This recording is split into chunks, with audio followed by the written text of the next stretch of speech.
Abra sua Bíblia, por favor, no Evangelho de Lucas, capítulo de número 23.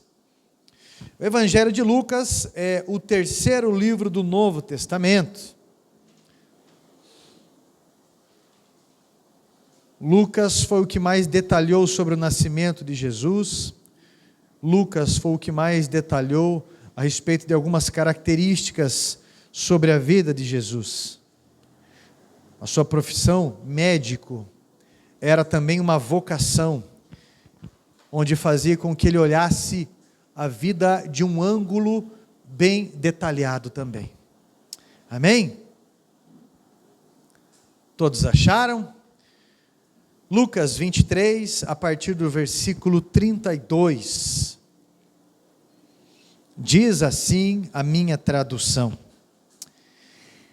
E também eram levados outros dois, que eram malfeitores, para serem executados com ele. Quando chegaram ao lugar chamado Calvário, ali o crucificaram, bem como aos malfeitores, um à direita e outro à esquerda. Contudo, Jesus dizia: Pai, perdoa-lhes, porque não sabem o que fazem. Então, repartindo as vestes dele, lançaram sortes. O povo estava ali e a tudo observava. Também as autoridades zombavam e diziam: salvou os outros e a si mesmo se salve, se é de fato o Cristo de Deus, o escolhido. Igualmente os soldados o escarneciam e, aproximando-se, trouxeram-lhe vinagre, dizendo: se tu és o rei dos judeus, salva-te a ti mesmo. Também sobre ele estava a epígrafe, em letras gregas, romanas e hebraicas, dizendo: este é o rei dos judeus. Amém? Assente-se, por favor. O título dessa mensagem é: Precisamos falar sobre a crucificação. Precisamos falar sobre a crucificação. Você está percebendo, e olha, em 2022 nós teremos desafios muito grandes. E eu tenho percebido, não só eu, como os que têm experiência aqui, que o número de pessoas com depressão, síndrome do pânico, pessoas com problemas emocionais tem aumentado cada vez mais. E as frustrações têm aumentado cada vez mais. E um dos fatores para que isso desenvolva é justamente porque dentro também de muitas igrejas, o Evangelho da cruz, vocês estão me ouvindo bem? A mensagem da cruz não tem sido entregue. Todo cristão, como diz Charles Spurgeon, ou é um missionário, ou é um impostor. Todo cristão, ou é um missionário, ou é um impostor. Já parou para meditar no que você tem sido? Porque o Evangelho da cruz, a mensagem da cruz, ela impacta a vida de pessoas, ela salva o rumo da alma de alguém, ela cura as feridas de uma pessoa, independente do que aconteceu no passado. Alguém aqui já ouviu falar do pastor Jack Cohen? Pastor Jack Cohen, eu dei um livro para a liderança da igreja uma vez, chamado, só que era do filho dele, Jack Cohen Jr., 40 dias para a fé. E Jack Cohen foi um homem curado por Deus, no seu emocional, principalmente. Ele nasceu em 1918, e foi colocado no hall dos generais da fé, do século passado, para você ter uma ideia. Nasceu em 1918, num lugar chamado Oklahoma, nos Estados Unidos. Embora faleceu cedo, em 1956, ele teve uma trajetória muito intensa. O pai dele era um homem alcoólatra, chamado George Cohen. E não era só alcoólatra, ele também era viciado em jogos. E só quem conheceu uma pessoa que é viciada em jogos, viu a impulsividade destrutiva de alguém que acha que vai conseguir recuperar aquilo que perdeu, apostando mais coisas. Olha só, ele falou que teve um dia que chegaram alguns homens na casa dele e levaram todos os móveis, porque o pai dele chegou a apostar todos os móveis de casa. E como se não bastasse, no outro dia, quando eles não tinham nada mais em casa, chegou um homem, bateu na porta, falou algo sobre a casa, e a resposta da mãe, e deles, ainda pequeno, foi: não, nós não vamos vender essa casa. E o homem responde: eu não quero comprar essa casa, ela já é minha. O pai de vocês apostou em um jogo, e eu ganhei. A mãe dele, transtornada com tudo, não quis mais ficar casado com o seu pai. Tirou ele e o irmão dele dali, e levou eles para morar em um porão. E lá, separada do marido, ainda mais numa época cheia de preconceitos a respeito dessas coisas, morando no porão, ela trabalhava o dia inteiro, como pessoa que lavava roupas e tantas outras coisas. E ele e o irmão dele ficavam naquele porão. Passado algum tempo, o pai dele volta e convence a mãe dele que ele tinha parado de beber e que não ia mais jogar. Triste engano, porque ela, acreditando nisso, depois de alguns meses, ele voltou a fazer exatamente a mesma coisa. O psicológico daquela mulher estava cansado, ela estava transtornada, com uma bagagem destrutiva, e ela tomou mais uma decisão errada. Ela pegou os 2 filhos. Jack Cohen estava com 9 anos, o outro irmão dele era um pouco mais velho, e entregou os 2 para a adoção, entregou os 2 no orfanato. Ali, ninguém quer passar por isso, mas ali, passado 4 meses, o irmão dele roubou um cavalo, e fugiu do orfanato, e nessa fuga, sofreu um acidente, e morreu. Como se já não bastasse, sem pai, sem mãe, e agora o irmão dele, morto também. Esse menino tinha uma amargura dentro dele, esse menino tinha uma raiva que ele queria canalizar de alguma forma, uma tristeza, algo que o consumia por dentro, e aos 17 anos, ele saiu daquele orfanato, e foi levar a vida trabalhando, até que conheceu a sua esposa cristã, e ali ele também teve o encontro com a mensagem da cruz. E esse encontro que ele teve com a mensagem da cruz, fez o coração dele ser sarado. E a partir daquele momento, ele teve o desejo de ajudar outras pessoas a terem o coração sarado também, porque o que aconteceu com ele foi muito bom. E ele membrava, segundo a biografia, que eu gosto muito de estudar biografias, na Assembleia de Deus dos Estados Unidos.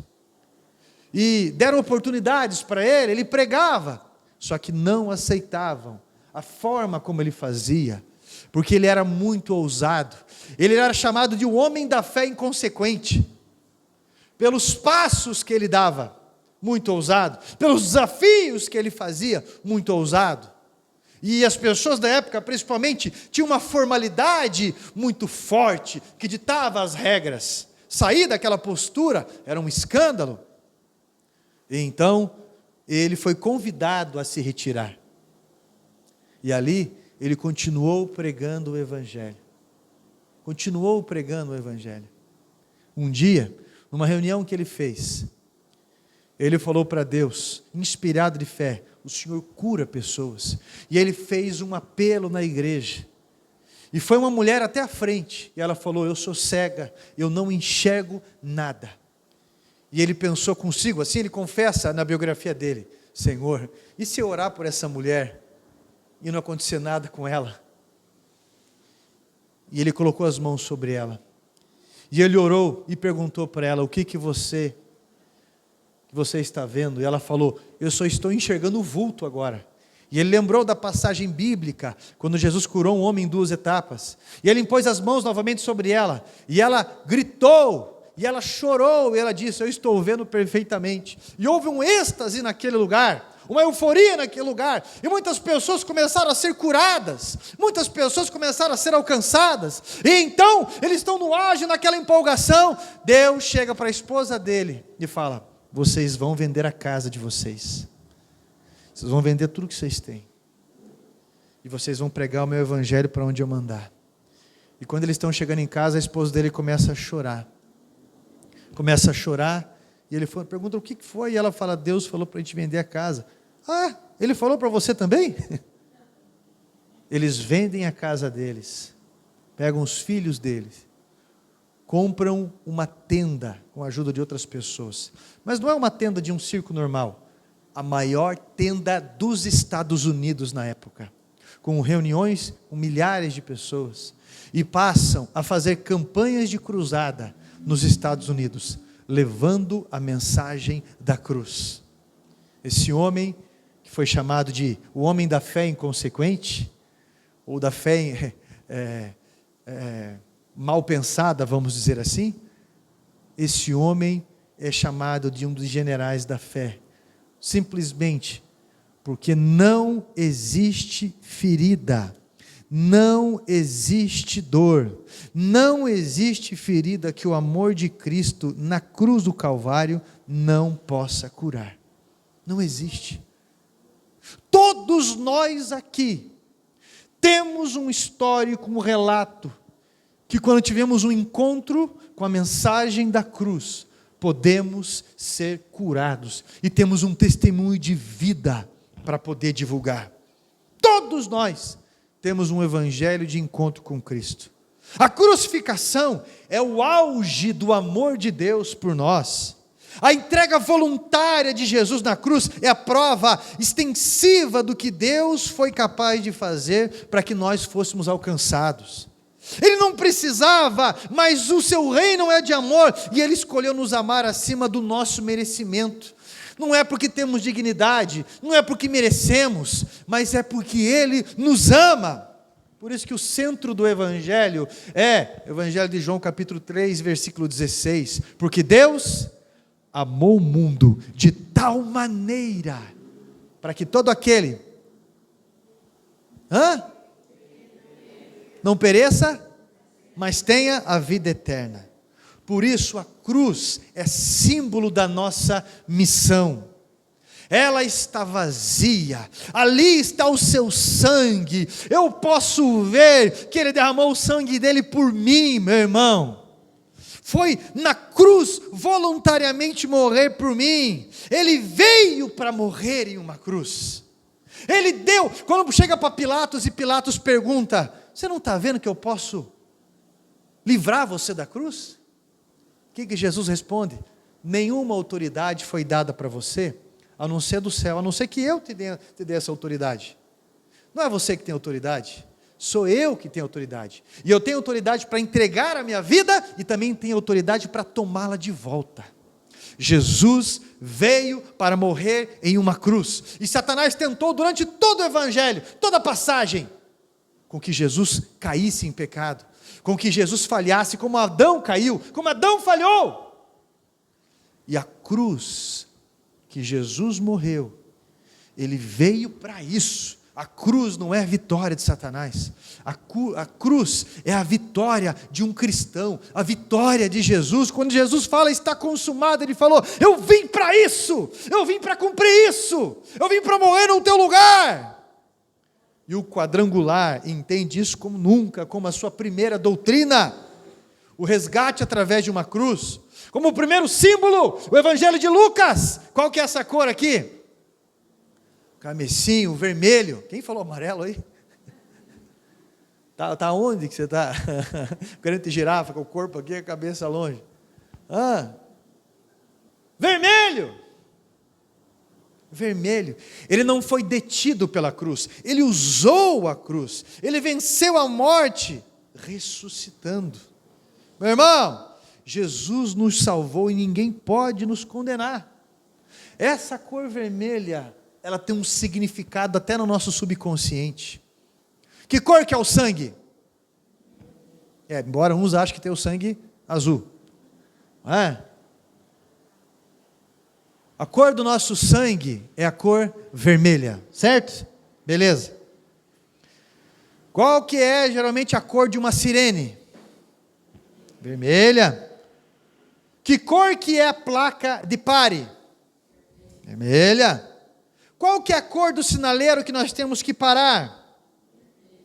Se você tem um carro e no painel do teu carro tem alguns sinais de cor ali, verde, azul, amarelo e vermelho. Se acender a cor vermelha, o que você tem que fazer imediatamente? Parar, senão vai fundir o seu motor. Parar, senão alguma coisa ruim vai acontecer. Apareceu o sinal vermelho, você está em alerta. O sinal vermelho significa pare. Quando o inimigo olha para nós, ele não vê você, ele não vê eu, ele vê o sangue de Jesus na nossa vida, ele vê um sinal de pare. Quando o Satanás olha para os bares, olha para alguns lugares deste mundo, olha para algumas situações, ele pode bater no peito e falar, é meu, o mundo jaz em mim, está até escrito na Bíblia, o mundo jaz no maligno, os valores desse mundo estão ali. Mas quando ele olha para a igreja de Cristo, ele não pode dizer isso, porque ali está o sangue de Jesus. Quando Deus Pai olha para mim e para você, ele não vê eu, ele não vê o Wagner, ele não vê a Taline, ele não vê a Silvia. Quando Deus Pai olha para mim e para você, ele vê o sangue de Jesus na nossa vida, ele vê Jesus, e ele olha para mim, ele olha para você, ele diz assim, esse é o meu filho amado, essa é a minha filha amada, em quem eu tenho prazer, porque Deus não está olhando um ser condenado, Deus está olhando Jesus, Jesus entrou na frente, Jesus nos justificou, Ele nos olha com amor, Ele nos olha limpo, Jesus nos cobre, estamos escondidos no sangue dEle. O sangue de Jesus tem poder eterno para vencer o pecado, a brecha que Satanás usava, a legalidade que ele tinha para nos condenar. Olhe para a sua vida passada, Jesus curou a sua vida passada, uma vida de erros, Jesus justificou para todo aquele que se arrepende e pede perdão para Ele, e começa a caminhar num caminho de mudanças. A crucificação traz mensagens poderosas, por isso nós precisamos levar a mensagem da cruz. Repita comigo assim, eu preciso levar a mensagem da cruz. Agora você já sabe um pouquinho do pastor Jack Cohen, da biografia dele, e o que Deus fez na vida dele. E isso é uma referência para nós, isso traz uma mensagem de cura para nós. E, primeiro ponto, além da biografia que eu passei para vocês, que eu quero falar sobre esse texto aqui, primeiro ponto, Números capítulo 21, versículo 9, conta que os israelitas, por suas murmurações, atraíram serpentes venenosas para perto de si. Reclamavam tanto, chegou um momento que deu um limite, e isso trouxe uma maldição para eles. As serpentes venenosas começaram a picar, eles começaram a ficar enfermos, seriamente. Então Moisés foi orar a Deus, e Deus disse, olha, sabe o que você vai fazer, Moisés? Você vai fazer uma serpente de bronze ali, e você vai enrolar ela numa haste de madeira, e você vai colocar ela num lugar bem alto, e todo aquele que for picado por uma serpente, nós estamos falando de quase 2 milhões de pessoas, população de Curitiba, todo aquele que for picado pela serpente, olhar para a serpente de bronze, essa pessoa vai ser curada. E isso aconteceu. Aí você vai ver lá no Evangelho de João, capítulo 3, versículo 14, onde Jesus diz, assim como Moisés levantou a serpente no deserto, o Filho do Homem também será levantado sobre o madeiro, e todo aquele que olhar será salvo. A cura é para a humanidade, porque o bronze, ele tipifica algo maleável, significa resistência, significa cura. Os pratos da bateria são de bronze, são feitos para você bater e ele não quebrar. Quando a Bíblia fala que ele despedaça portas de bronze, é porque o bronze não é para acontecer isso. Deus faz o impossível. E quando nós falamos portas, nós estamos falando de portas dessa grossura. Na época medieval, antiga, época histórica. E aquela serpente enrolada no madeiro, ali, era uma profecia sobre Jesus. Que pessoas que ficavam olhando para cá, e ficavam murmurando, reclamando da vida, deveriam olhar para o alto, deveriam olhar para a esperança, como o próprio salmista diz, para onde que eu vou olhar? olhar para os montes, de lá me vem o socorro. Monte Sião, Monte Hermon, Moriá, isso significa que o monte era a presença de Deus, onde Deus se manifestava. Monte Sinai falava com Moisés, de lá me virá o socorro. O meu socorro vem do Senhor, que fez os céus e a terra. O que significa esse primeiro ponto aqui? Que a cruz de Cristo é colocado em um lugar que está ao alcance de todos.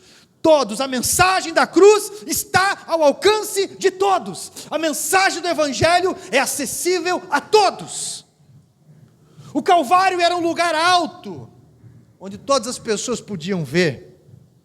Uma vez eu vi uma ilustração que eu achei interessante, de um homem que estava cortando o cabelo, e o barbeiro que estava ali estava falando, sabe que eu na verdade eu sou ateu, né? Enfim, eu acho que Deus não existe, pelo século 21, isso não é muito retrógrado, e blá blá blá, né? Porque veja bem, se Deus existisse, não tinha pessoas passando fome por aí, se Deus existisse, não tinha tantas crianças morrendo assim, se Deus existisse, não tinha tanta injustiça nesse mundo e coisa e tal. E o rapaz se escutou ele, e terminou de cortar o cabelo, pagou, saiu, e de repente ele viu um morador de rua ali, com a barba desse tamanho, com o cabelo grande. Ele falou, você pode vir aqui um pouquinho? Te pago uma coxinha. Levou o rapaz para dentro do salão e falou, com licença fulano, falou para o cabeleireiro, só quero passar um recado para você, não existe cabeleireiro. E ele ficou olhando, não existe cabeleireiro, não existe barbeiro, isso não existe. Como não, rapaz, acabei de cortar o teu cabelo. Pois é, mas por que esse homem está cabeludo e barbudo? Ué, mas eu estou aqui, é só ele vir aqui. E ele falou, da mesma forma, Deus está. E há pessoas que não vão até ele. Deus está acessível a todo aquele que quer, a todo aquele que precisa. Deus está acessível a quem quer ser curado. Deus está acessível. Jesus está ao alcance. Vá até Ele e busque as suas palavras, busque o seu milagre. Você vai encontrar abrigo para as suas inquietações, porque milagre não é um acidente, é resultado de um posicionamento com Deus. Então, o primeiro ponto sobre a cruz, Ele está acessível a todos. Amém? Segundo ponto, Jesus foi crucificado no meio de duas pessoas ali complicadas. Ele estava no centro. Jesus estava no centro. Onde ele deveria estar? Ele não foi crucificado numa catedral adornada de ouro, moda, né? Entre duas velas bonitas ali, trabalhado. Não! Jesus foi crucificado no meio de dois bandidos, no meio de dois ladrões. Sua missão foi vir até onde o doente estava. Sua missão foi vir até onde o arrogante estava, o fugitivo, o confuso, o julgado pelo homem. Sua crucificação foi acessível até aquela pessoa que foi enganada. Jesus foi até o oprimido. Sua crucificação deu oportunidade para os dois. Um ladrão representa o Velho Testamento e o outro ladrão representa o Novo Testamento. O que aceitou Jesus representa aquele que foi salvo pela graça. O que rejeitou Jesus e queria obras, queria sinais, é o que representa o Velho Testamento e não teve salvação. Jesus é o centro, Ele é o centro. Um quis se apoiar no próprio braço, mas outro se apoiou no perdão de Jesus. Jesus é o centro da história. Ele dividiu a história da humanidade entre antes dele e depois dele. Ele mudou o calendário, meu irmão. Romanos capítulo 11, versículo 36 diz que, porque dele, por ele e para ele são todas as coisas. Glória, pois, eternamente a Ele, amém. Ele é o centro de tudo. Saímos dele e vamos voltar para Ele como seres salvos ou condenados. Quando entendemos esse versículo, podemos pedir qualquer coisa para Deus e nos será atendido. Ele pode dividir a sua vida hoje. Em que sentido, pastor? Muitos aqui tiveram uma vida antes de conhecer a Cristo e depois de conhecer a Cristo. Eu olho para o meu casamento antes de conhecer a Cristo e olho para o meu casamento depois de conhecer a Cristo. Eu olho para minhas escolhas no passado antes de conhecer a Cristo e olho também depois de conhecer a Cristo.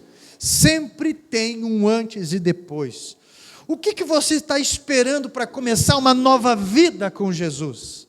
Por quê?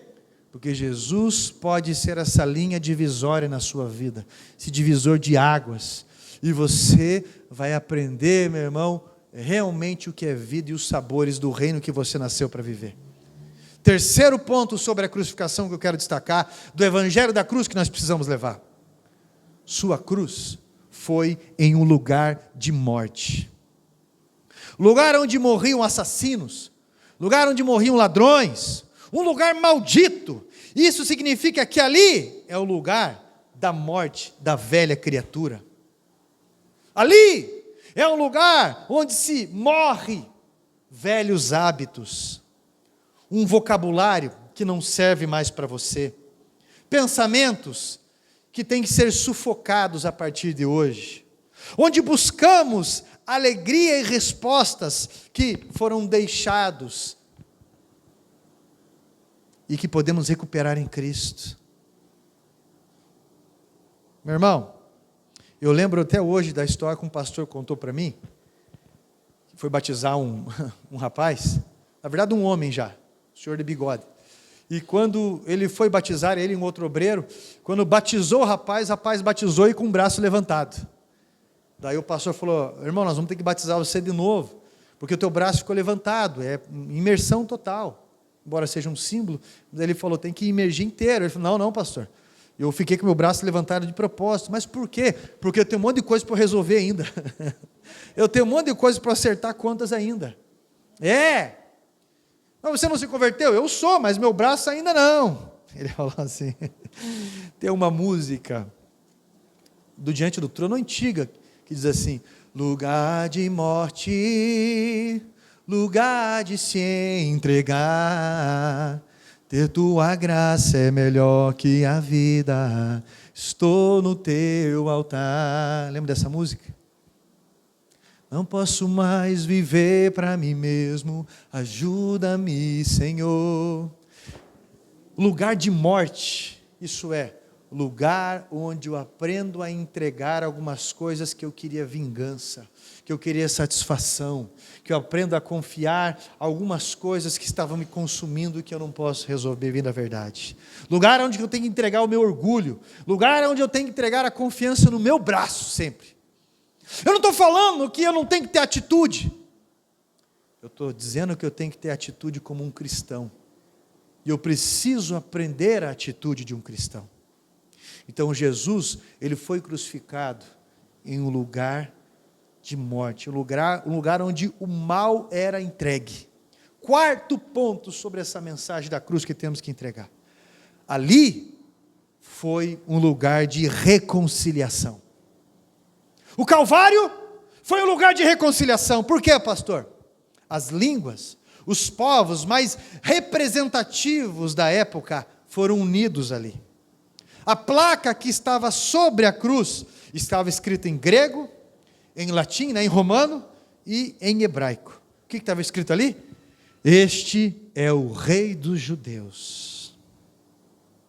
Ali é onde Jesus reconcilia o homem com Deus, onde ele reconcilia a família, onde ele reconcilia o casal, onde ele reconcilia os irmãos. O Calvário, a crucificação, onde as ofensas, as divergências, as situações culturais, línguas, histórias, não importam mais do que Jesus. Onde a verdadeira paz começa a reinar. Não importa se você é grego, romano ou hebreu, Cristo nos chama para ser um nele. Não importa se você é zelote, não importa se você é fariseu, não importa se você é saduceu, não importa se você é judeu ou gentil. O que importa é que Jesus chamou eu e você para nos perdoar e sermos um em Cristo Jesus. Quinto ponto: a crucificação foi um lugar de memória. O Monte Calvário, ele era chamado assim porque ele tinha a forma de um crânio. Calvário significa caveira, Gólgota, significa caveira. Tinha esse formato. Isso causava uma memória. Isso nos sugere nunca perder a memória desse momento. Por isso que nós celebramos a Santa Ceia. Jesus, na Santa Ceia, o que ele disse? Fazer isto em memória de mim. Nós nunca podemos esquecer as atitudes de Jesus, essa memória de amor, ela nos salvou. Essa memória que temos em Jesus, ela nos mantém sadios buscando o Senhor. Tá? Tem uma frase de Paul Washer, eu acho que é assim que se pronuncia o nome dele. Ele diz bem assim: eu tenho dado a Deus incontáveis razões para Ele não me amar. Nenhuma delas tem sido forte o suficiente para mudá-lo. Tamanho é o amor de Deus. Tamanho é a memória que Ele implanta em nós com isso. Essa memória do amor dEle que nos acompanha. O céu nos ama. O céu nos ama.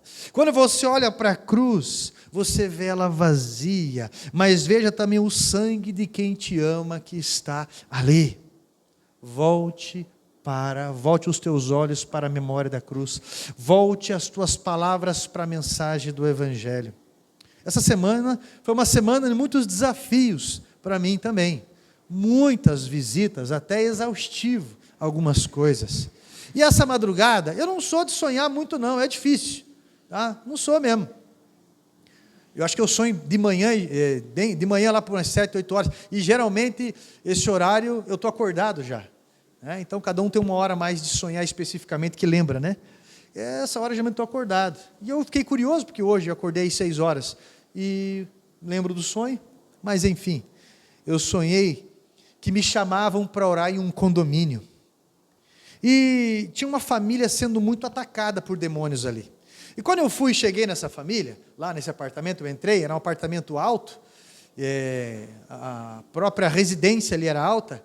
Quando eu entrei, a família estava cansada, estava com olheira e tudo mais, era para orar por uma pessoa, e de repente eu olhei e tinha uns demônios bem grandes. E eu até pensei assim, como é que esses demônios cabem dentro dessa casa? Tinha 2 assim, que estavam um do lado do outro, com o ombro bem grande, e aí eu vou contar essa história na semana que vem. Tá? Não, eu estou brincando, eu vou continuar, só para cortar um pouquinho a tua atenção. Mas, eu olhei para aqueles demônios, e eu pensei, eu vou fazer até mais, eu não vou só expulsar esses demônios, eu vou ensinar essa família a expulsar esses demônios, porque eu vim para isso. Jesus falou para a gente fazer discípulo, eu vim para isso. E aqueles demônios olharam para mim, e de repente eu olhei para a minha mão, tinha uma caixinha na minha mão que estava brilhando, e eu olhei direito, aquela caixinha era a Arca da Aliança. E para quem não sabe, a Arca da Aliança tinha as tábuas da lei, dos 10 mandamentos, tinha o cajado de Arão que floresceu, e tinha um pouco do maná, que era a provisão de Deus. Porque a Arca da Aliança, que tinha aqueles anjos, que as suas asas se encontravam embaixo e em cima, a Arca da Aliança, Deus se manifestava para falar com Moisés ali, para falar com o seu povo ali. A Arca da Aliança significava a presença de Deus. E de repente, quando aqueles demônios tentaram me atacar, fizeram alguns gestos, viam muitos vultos, viam um chavão de sombras e muitos vultos, mas eles passavam pelas laterais, nenhum atingia. E eu percebi que eu estava levando a presença de Deus. E eu falei para aquela família, enquanto vocês levarem a presença de Deus, esse mal não vai te atacar. Esse mal não vai te atacar. Eu simplesmente acordei, foi um sonho simples desse jeito. Mas essa semana eu fui muito atacado. Fui muito ofendido. Essa semana me ameaçaram, falaram muitos palavrões, me ligaram, tentaram fazer isso, tentaram fazer aquilo. Eu falei, o que eu fiz de errado? Não fiz nada. E eu achei interessante que eu também fui na casa de uma família, nunca vieram na igreja, mas da mesma forma que aconteceu, foi expulso o demônio na casa da família. Manifestou, a hora que eu estava orando, manifestou demônio numa pessoa lá, e foi expulso aqueles demônios. Só que eu falei, tem brecha aberta, tem mágoa, tem rancor, tem feitiço e tem idolatria. Se vocês não aceitaram discipulado na vida de vocês, isso vai voltar.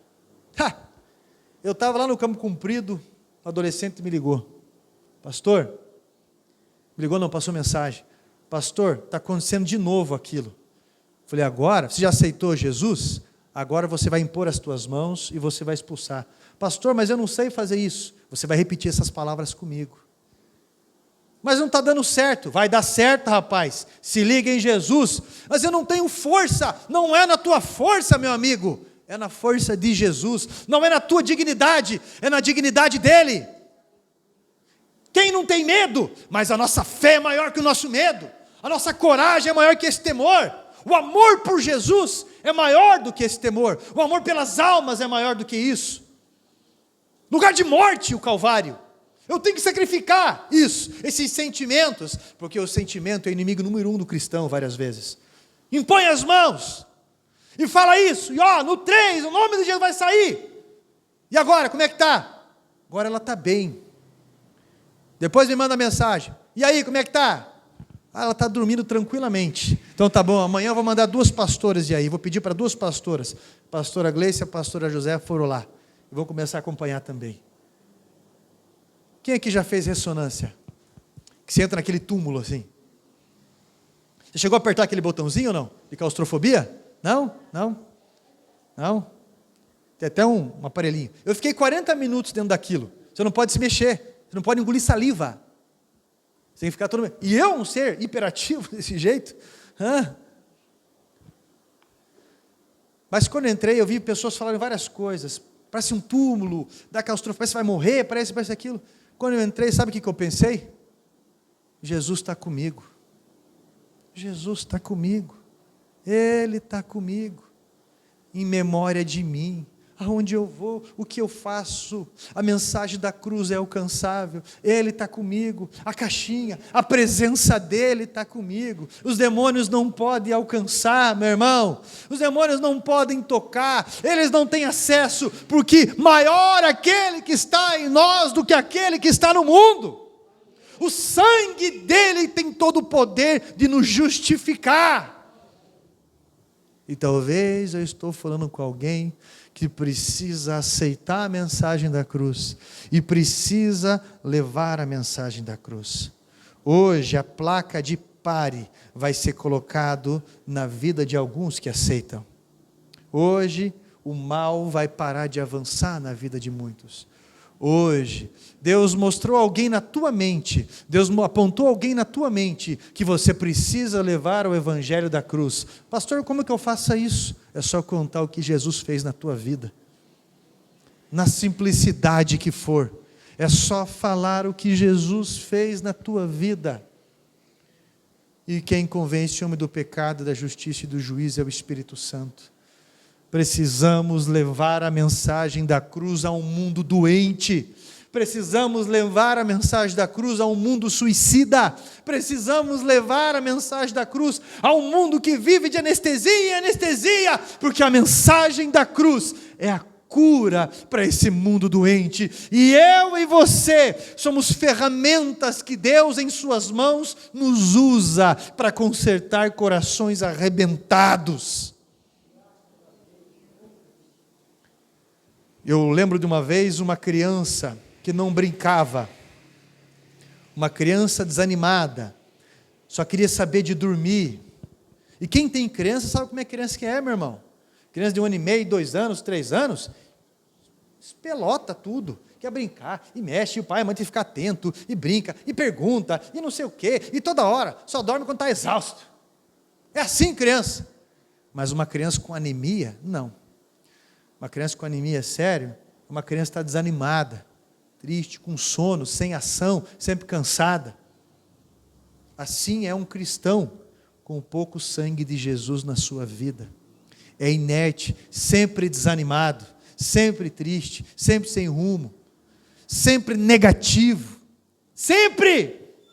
Mas um cristão cheio do sangue de Cristo, um cristão lotado da mensagem da cruz na sua vida, é alguém avante, é alguém para frente, é alguém que independente do que aconteça, a cruz está acessível, a memória, o evangelho da cruz é acessível, e essa pessoa, meu irmão, eu não sei o que pode ser, mas ela avança pela mensagem, pelo evangelho, as coisas acontecem, os milagres acontecem, os discursos de testemunho, eles vêm, eles acontecem, por quê? Porque o sangue de Jesus está naquela vida, e ele para de ficar culpando pessoas toda hora, para de ficar culpando, porque quem promove é Deus, quem exalta ou humilha é Deus, Porque Ele exalta o humilhado e humilha o exaltado.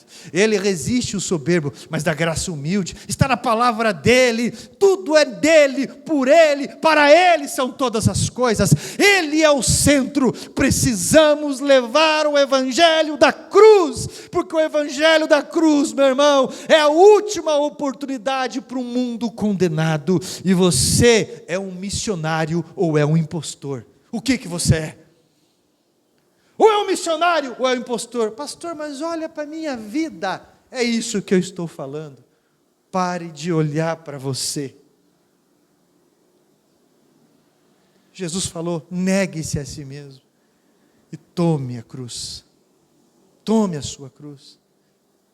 Mas e olha, o meu marido, a minha esposa não me dá, o meu isso, e eu só tenho não sei o quê, e olha que a minha idade, a minha saúde, meu salário, e meu isso, meu aquilo. Pare de olhar para você, senão você vai ser um poço de reclamação. Pare de olhar para você, senão as maldições irão te alcançar. A tua língua tem sido um veneno, e uma porta que você está abrindo para o inferno, e acessos. Quando você aprender a olhar para o alto, quando você aprender a olhar para a crucificação, quando você aprender a olhar para Jesus, você vai ser curado e você vai levar esse Evangelho. Negue-se a si mesmo e tome a sua cruz, porque isso é cura para o seu coração e cura para outras pessoas. A gente não pode mudar as pessoas, a gente pode até tentar manipular, mas a gente não pode mudar as pessoas. Quem muda as pessoas é o Evangelho da cruz para o bem. Nós temos que ser testemunho. Nem todos vão entender, vão criticar, vão levantar calúnias, inúmeras calúnias, mas a nossa vida hoje é resultado exatamente daquilo que nós escolhemos lá atrás. Já falaram cada absurdo de mim que você não tem ideia, você não tem ideia, mas eu vivo hoje exatamente o que eu plantei, eu vivo hoje exatamente, meu irmão, o que foi desenvolvido e das escolhas que eu fiz, exatamente. Enquanto alguns usam de desculpa, pare de culpar pessoas. O que acontece na minha vida hoje são exatamente resultados do meu relacionamento com Deus. Se eu ignoro ou se eu aceito. Se você entrou na igreja por causa de pessoas, você vai sair da igreja. Se você entrou na igreja por causa de Cristo, você continua e você avança. Pessoas são referências para nós, sim. Naquilo que encontramos nelas, referências de Jesus. Hoje, Jesus está chamando você para tomar uma decisão, porque um passo vai mudar a direção de toda uma caminhada na tua vida. E vai mudar os resultados da sua vida. Se coloque em pé em nome de Jesus. Eu vou te fazer mais uma vez uma pergunta. Você é cristão? Você é cristão? Você é missionário? Porque se você não for missionário, você é um impostor. Pastor, eu sou missionário. Deus mostrou a imagem de alguma pessoa na tua mente que está precisando ouvir a mensagem da cruz. Não estou falando para você ficar apurrinhando a mente de ninguém, não, 24 horas. Estou falando para você ser simples e verdadeiro, lógico, rápido, oportuno. Simplesmente, às vezes tem alguém chorando do teu lado, alguém sofrendo do teu lado, e você não escuta essa pessoa, e não diz o que Jesus fez na tua vida. Para de ser egoísta, porque isso não tem a ver com o Evangelho. Jesus está chamando você para ser um missionário, uma missionária. Jesus está chamando você para levar o Evangelho segundo Silvia, o Evangelho segundo Wagner, o Evangelho segundo Marcelo, segundo Norberto, o Evangelho segundo Antônio, porque são as boas novas do meu relacionamento com Jesus, que eu preciso levar para pessoas. Coloca a mão no teu peito assim, fecha os teus olhos, por favor. Você vai responder para Jesus se você tem sido, honestamente, é só você e Deus. Você vai responder para Jesus se você tem sido um missionário ou um impostor. Responda para Jesus honestamente. Quantas pessoas que você impôs as mãos e elas já foram libertas de demônios? Quantas pessoas que você já impôs as mãos e elas já foram curadas? Porque Jesus disse, e estes sinais seguirão aqueles que me seguem. Em meu nome expulsarão demônios, imporão as mãos e curarão enfermos. Quantas pessoas você já levou para uma igreja Quantas pessoas você já contou o seu testemunho? Quantas pessoas? Você tem sido um missionário ou você tem sido um impostor? Porque o evangelho, a crucificação foi entre dois ladrões. Nós precisamos alcançar o arrogante, nós precisamos alcançar aquela pessoa que nós enxergamos, que tem atitudes realmente complicadas. Nós precisamos lidar com a ferida de pessoas que vão nos condenar, que vão falar mal da gente. Você tem sido um missionário ou um impostor? E hoje eu quero convidar você a ser um missionário. Hoje eu quero convidar você a tomar a sua cruz, a negar a si mesmo. Hoje eu estou convidando você a aceitar o evangelho da cruz. Com a mão no teu peito, com os teus olhos fechados agora, eu vou fazer uma oração por você. E talvez você pense assim, pastor, mas eu não aceitei Jesus Cristo como meu único e suficiente Salvador. Hoje eu quero dar essa oportunidade para você. Se você quiser aceitar Jesus, é só levantar a sua mão direita lá em cima. Levanta a sua mão direita lá em cima. Isso, se você quer aceitar Jesus. Se você já aceitou, ótimo. Isso, e eu vou orar por você. Deus Todo-Poderoso e Fiel, o Senhor conhece, Pai, a estabilidade do cristianismo dessa pessoa e sabe do acesso de fé que ele e ela têm. Sabe do nível de orgulho, o nível de tristeza, sabe das amarguras das memórias, sabe também da sede que tem pelas tuas promessas. Mas o Senhor conhece os quartos escuros dessa vida. O Senhor sabe daquilo que está prendendo essa pessoa, que faz com que ele e ela não recebam as promessas.